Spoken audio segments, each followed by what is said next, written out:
Genesis chapter 21. And the Lord visited Sarah as he had sinned, and the Lord did unto Sarah as he had spoken. For Sarah conceived and bare Abram a son in his old age, at the set time of which God had spoken to him. And Abram called the name of his son that was born to him, whom Sarah bare to him, Isaac.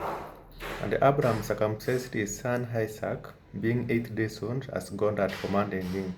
And Abram was 100 years old when his son Isaac was born unto him. And Sarah said, God hath made me to laugh, so that all that bear ear will laugh with me. And she said, Who would have said unto Abram that Sarah should have given children Isaac? For I have borne him a son in his old age. And the child grew and was weaned, and Abram made a great feast the same day that Isaac was weaned. And Sarah saw the son of Hagar the Egyptian, which she had borne into Abram mocking. Wherefore she said unto Abram, Cast out this bondwoman and her son, for the son of this bondwoman shall not be heir with my son, even with Isaac. And the thing was very grievous in Abram's sight because of his son.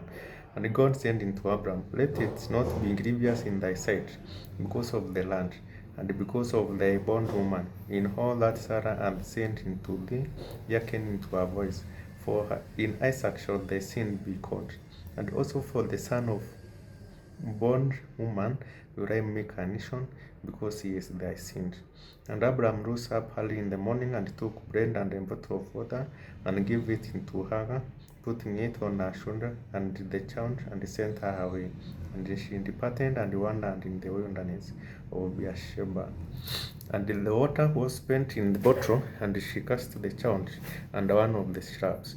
And she went and sat her down over against him, and gone way off, as if for a bowshot. For she said, Let me not see the death of the child. And she sat over against him, and lifted up her voice and wept. And God heard the voice of the land, and the angel of God called to Hagar out of heaven, and said unto her, What tell thee, Hagar? Fear not, for God hath heard the voice of the land where he is. Arise, lift up the land, and hold him in thine hand, for I will make him a great nation. And God opened her eyes, and she saw a well of water, and she went and filled the bottle with water, and gave the land drink. And God was with the land, and it grew, and dwelt in the wilderness, and became an acre.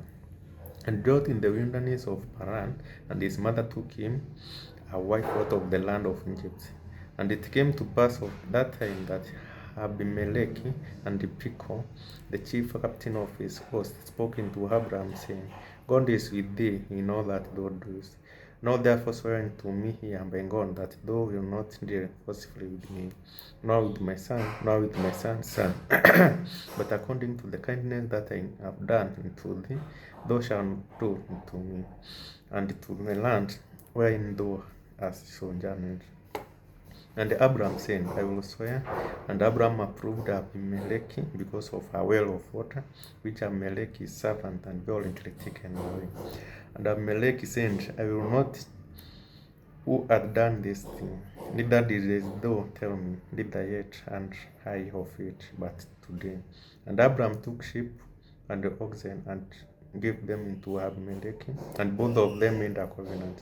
And Abram sat even away lambs of the flocks by themselves. And Melech said unto Abram, What mean these 7 hour lambs which thou hast set by themselves? And he said, For these 7 hour lambs shalt thou take off my hand, that they may be a witness unto me, that I have digged this well. Wherefore he called the place Beersheba, because there they swear before them. Thus they made a covenant at Beersheba. Then Abimelech rose up, and Phicol, the chief captain of his host, and they turned into the land of the Philistines. And Abram planted a grove in Beersheba, and called there on the name of the Lord, the everlasting God.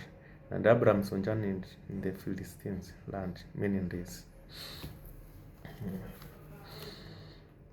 That is the end of chapter 21.